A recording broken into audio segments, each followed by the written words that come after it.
Hello friends, welcome to Success IS Study. 24th July important current affairs ఏందో ఇప్పుడు చూద్దాం. ఇప్పుడు మనం ఫస్ట్ టాపిక్ తీసుకుంటే global forest resources assessment 2020 released by the food and agriculture organization FAO.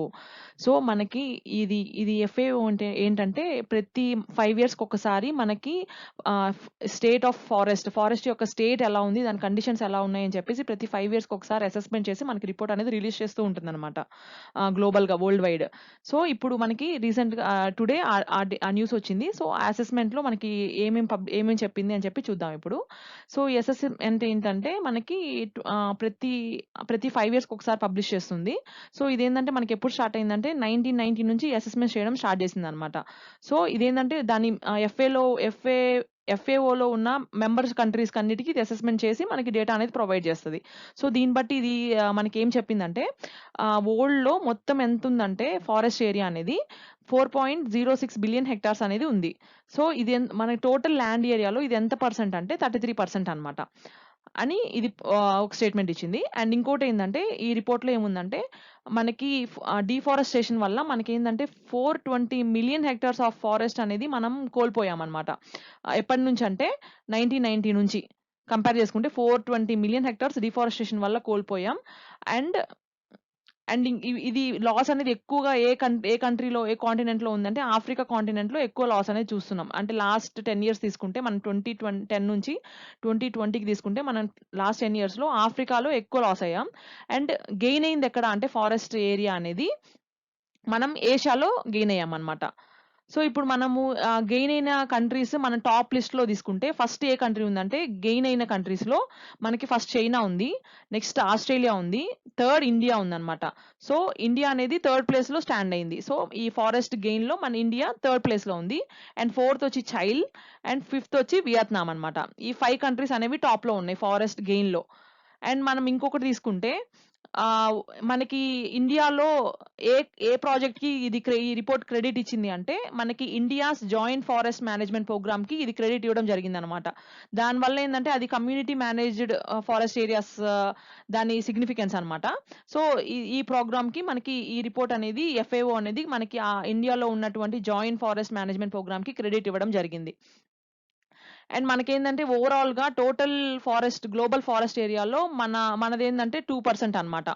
ఈ increase అయిన ఏరియాలో మనది 2%లో ఉంది. సో ఇది దీని గురించి. అండ్ సెకండ్ టాపిక్‌లోకెళ్దాం. అదేంటంటే government issues order for permanent commission of women officers in army.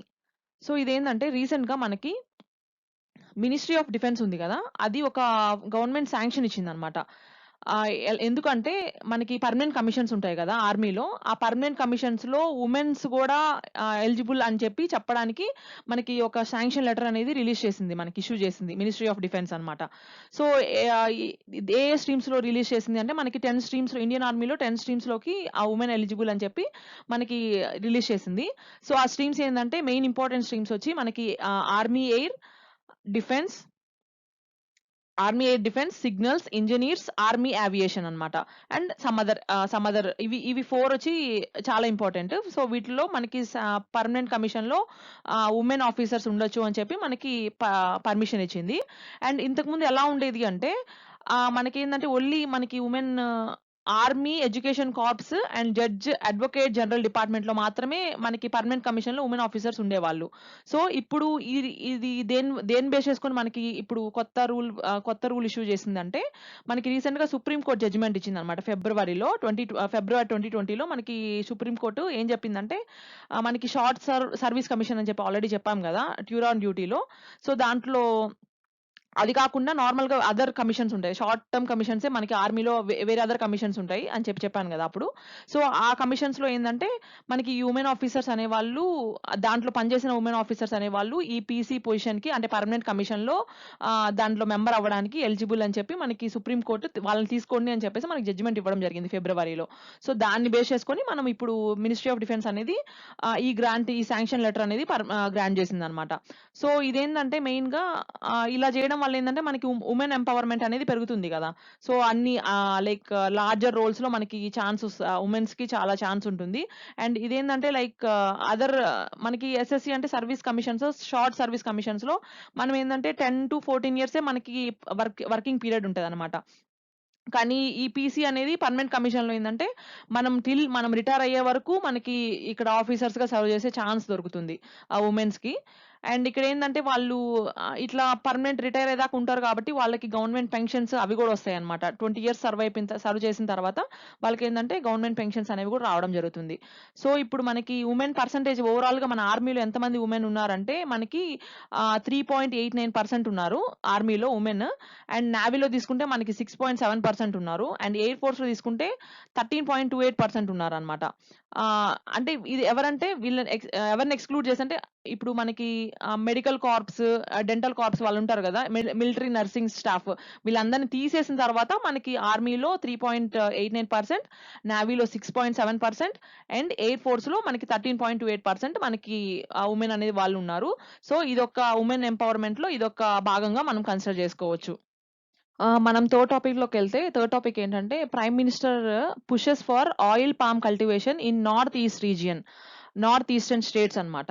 So, ఏంటంటే మనకి ప్రైమ్ మినిస్టర్ ఏం అప్పీల్ చేసుకున్నారంటే నార్త్ ఈస్టర్న్ స్టేట్స్‌కి పామ్ ఆయిల్ కల్టివేషన్ చేయమని చెప్పి అప్పీల్ చేసుకున్నారు నార్త్ ఈస్ట్ స్టేట్స్‌కి. అండ్ ఏం చేశారంటే సమ్ పా పా పామ్ ఆయిల్ మిషన్స్‌ని గూడా సెటప్ చేసుకోమని చెప్పి రికమెండ్ చేశారన్నమాట మనకి పీఎం గారు. అవేంటంటే పామ్ ఆయిల్ సీడ్స్‌ని కల్టివేట్ చేయమని చెప్పి మనకి రికమెండ్ చేయడం జరిగింది. సో, అదేందంటే మోస్ట్‌లీ ఏందంటే మనకి నార్త్ ఈస్టర్న్ స్టేట్స్‌లో క్లైమేట్ ఎలా ఉంటుందంటే హాట్ అండ్ హ్యూమిడ్ క్లైమేట్ ఉంటుందన్నమాట. సో, మెయిన్‌గా ఈ పామ్ ఆయిల్‌కి ఆ క్లైమేట్ అనేది చాలా సూటబుల్ క్లైమేట్ అన్నమాట. సో, అందుకేందంటే మనకి పీఎం గారు మనకి ఈ సజెషన్ ఇవ్వడం జరిగింది. ఈ అప్పీల్ చేసుకోవడం జరిగింది నార్త్ ఈస్ట్ స్టేట్స్‌కి. ఇక్కడేందంటే మనకి మోస్ట్‌లీ నార్త్ ఈస్టర్న్ రీజియన్‌లో మనకి 2.18 లాక్ హెక్టార్స్ అనేది ఈ పామ్ ఆయిల్ కల్టివేషన్‌కి ఆ ల్యాండ్ అనేది మోస్ట్ ఫేవరబుల్‌గా ఉంటుందన్నమాట. ఫేవరబుల్‌లో మనకిప్పుడు మోస్ట్‌లీ ఎంత యూజ్ చేస్తున్నామంటే ఈ పామ్ ఆయిల్ కల్టివేషన్‌కి మనం ఓన్లీ 30,000 హెక్టార్స్ మటుకే మనం యూజ్ చేస్తున్నాం. సో, ఇప్పుడేందంటే మనకి 2.8 లాక్స్ 18 లాక్స్ ఉంది గదా! సో, అందువల్ల ల్యాండ్ గూడా ఎక్కువుంది. సో, ఈ మోడీ గారేందంటే ఆ స్టేట్స్‌కి అప్పీల్ చేసుకోవడం జరిగింది. సో, ఇట్లా కల్టివేషన్ చేస్తే బావుంటుంది అని చెప్పేసి. అండ్ ఇక్కడేందంటే మనకి మోస్ట్‌లీ మనం ఇంపోర్ట్స్ తీసుకుంటే మనకి 68% మనం ఆయిల్ రిక్వైర్మెంట్స్ అనేవి మనం ఎడిబుల్ ఆయిల్ అనేది యాన్యువల్‌గా మనం 68% ఇంపోర్ట్ చేసుకోవడం జరుగుతదనమాట. సో, దీంట్లో అదెంత అంటే టోటల్‌గా టన్స్‌లో తీసుకుంటే మనకి 22 మిలియన్ టన్స్ మనం ఇంపోర్ట్ చేసుకుంటున్నాం. ఆ 22 మిలియన్ టన్స్‌లో మనకి ఈ 68%లో మనం 60% మనకొచ్చి పామ్ ఆయిల్ అన్నమాట ఇంపోర్ట్ చేసుకునే దాంట్లో. సో, ఇదేందంటే మనకిట్లా ఇప్పుడు మనమే ఓన్‌గా ఇవి కల్టివేట్ చేసుకోవడం వల్ల ఏందంటే మనకి ఆ ఇంపోర్టింగ్ కాస్ట్ అండ్ మనకిప్పుడున్న ఫైనాన్షియల్ క్రైసిస్‌లో మనకేందంటే మనమే చేసుకోవడం వల్ల మనకది చాలా బెనిఫిట్ అవుతుంది. సో, ఇప్పుడు మనకి దీంట్లో కన్‌స్ట్రెయింట్స్ కూడా ఉంటాయి గదా! ఇవి పామ్ ఆయిల్ కల్టివేషన్‌లో మనకి కన్‌స్ట్రెయింట్స్ తీసుకుంటే మనకేందంటే ఈ గెస్టేషన్ పీరియడ్ చాలా ఎక్కువగా ఉంటుంది. అండ్ ఇక్కడేందంటే ఫార్మర్స్‌కి కొంచెం చిన్న చిన్న ల్యాండ్ ఉంటది. పామ్ ఆయిల్ కంటే కొంచెం ఎక్కువ ల్యాండ్ ఉంటే మనకి ఆ క్రాప్ వేసుకున్న వాళ్ళకి use use use like use అవుతుంది గదా! లైక్ చిన్న ల్యాండ్‌లో ఒక కొంచెమే ఏస్తే మనకి యీల్డింగ్ కెపాసిటీ కూడా చాలా తక్కువగుంటుంది ఆ ఫార్మర్స్‌కి.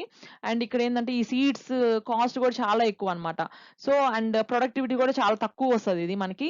అండ్ అక్కడేందంటే ఇంక నార్త్ స్టేట్స్‌లో మనకి హిల్ ఏరియాస్ గదా!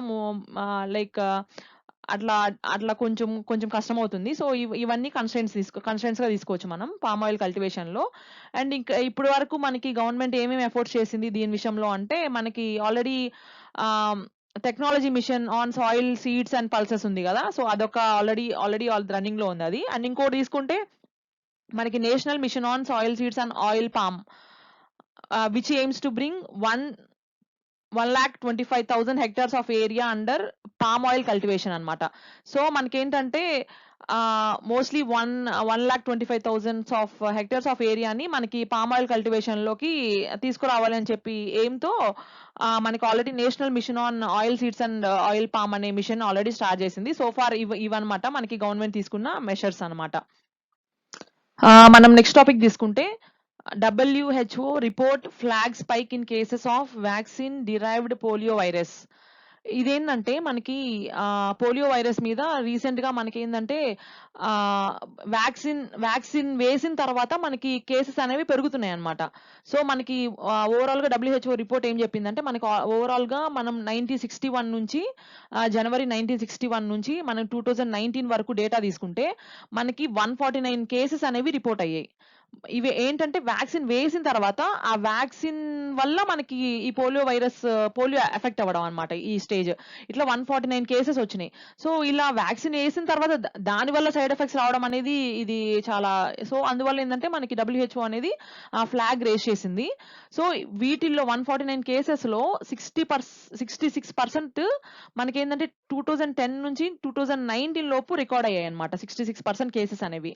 దాంట్లో మనకి 59 కేసెస్ అనేవి చిన్న పిల్లల్లో ఐ మీన్ చిన్న పిల్లల్లో కనిపించాయి. సో, ఏజ్ ఎంత అంటే వాళ్ళకి 2 ఇయర్స్ లోపు ఉండే పిల్లల్లో 59% కేసెస్ అనేవి కనిపించాయి. టోటల్ ఓవరాల్‌గా ఏందంటే 149 కేసెస్ అనేవి మనకి 1961 టు 2019 వరకు తీసుకుంటే 149 కేసెస్. దాంట్లో 66% అనేవి 2010 అండ్ 2019 మధ్యలో మనకి రికార్డ్ అయ్యాయన్నమాట. సో, ఇది మెయిన్‌గా ఏంటంటే మనకి ఈ వైరస్ అనేది నర్వస్ సిస్టమ్ మీద దాడి చేస్తదన్నమాట. దాడి చేసి మనకేందంటే పారాలిసిస్ వచ్చేలాగా చేస్తది. అండ్ సో, పర్టిక్యులర్ పార్ట్ అనేది పని చేయకుండా అయిపోతదన్నమాట. సో, ఇది మనకి పోలియో అంటే. సో, ఇక్కడ మనకేందంటే ఈ వాక్సిన్స్ అనేవి 2 టైప్స్‌లో మనకి ఇవ్వడం జరుగుతుంది. ఒకటేందంటే ఇనాక్టివేటెడ్ పోలియో వైరస్ వాక్సిన్ అన్నమాట. సో, అదేందంటే ఆల్రెడీ ఆ పోలియో వైరస్ అనేవి కిల్ అయిపోయి ఉంటాయి. ఆ వాక్సిన్‌లో ఆ వాక్సిన్ అనేది మనకి ఇండ్యూస్ చేయడం జరుగుతదన్నమాట. ఎక్కించడం జరుగుతుంది. సో, ఇలాంటి కేసెస్‌లో మనకేందంటే అలా ఎక్కించడం వల్ల మన లోపల ఇమ్యూనిటీ పవర్ అనేది ఆ వైరస్‌ని బేస్ చేసుకొని మనకి డెవలప్ అవుతది. ఇంకో కండిషన్ ఏందంటే ఓరల్ పోలియో వైరస్ వాక్సిన్. ఇక్కడేందంటే మనము వీకెండ్ అండ్ బతుకున్నటువంటి వాక్సిన్‌ని మనం ఇండ్యూస్ చేయడం జరుగుతదన్నమాట ఇక్కడ. ఇలా చేయడం వల్ల ఏందంటే అప్పుడు ఇమ్యూనిటీ పవర్ అనేది ఈ వీకెండ్ ఇదేందంటే ఆల్రెడీ దాంట్లో ఉన్న వాక్సిన్ అనేది రిప్లికేట్ అవ్వడం వల్ల దాన్ని బట్టి మన బాడీ రియాక్ట్ అయ్యి మనకి ఇమ్యూనిటీ పవర్ అనేది పెంచుకోవడం జరుగుతుందన్నమాట. సో, ఈ సెకండ్ కేస్‌లో ఏందంటే మనకి అది జెనెటికల్‌గా ఆల్టర్ అయ్యి మనకి రెప్లికేషన్ అనేది చేస్తుంది. సో, దాన్నేమంటారంటే వాక్సిన్ డిరైవ్డ్ పోలియో వైరస్ అంటారనమాట. సో, ఈ వాక్సిన్ వేయడం వల్ల మనకి పోలియో అటాక్ అవ్వడం అనేది ఇది మెయిన్‌గా ఎవరిలో అంటే ఇది చాలా రేర్ కండిషన్. సో, మీరు చూసారు కదా! 149 ఇప్పుడు మనం 1961 నుంచి తీసుకుంటే మనకి 149 కేసెసే రికార్డ్ అయ్యాయి. కానీ even though 1 or 2 persons effect అయినా మనం వేసే వాక్సిన్ వల్ల ఎఫెక్ట్ అయ్యారంటే అది కొంచెం డేంజరసే కదా! సో, అందువల్లే మనకి డబ్ల్యూహెచ్ఓ అనేది ఫ్లాగ్ రైజ్ చేయడం జరిగిందనమాట. సో, ఇవి చాలా రేరే. కానీ మోస్ట్‌లీ ఏందంటే ఇది పిల్లల్లో ఎక్కువ రావడం అనేది కొంచెం so, so we need to observe on that. అంటే మనం గమనించుకోవాలి. ఇదేంటంటే ఇమ్యూనిటీ డెఫిషియన్సీ ఉంటుంది గదా!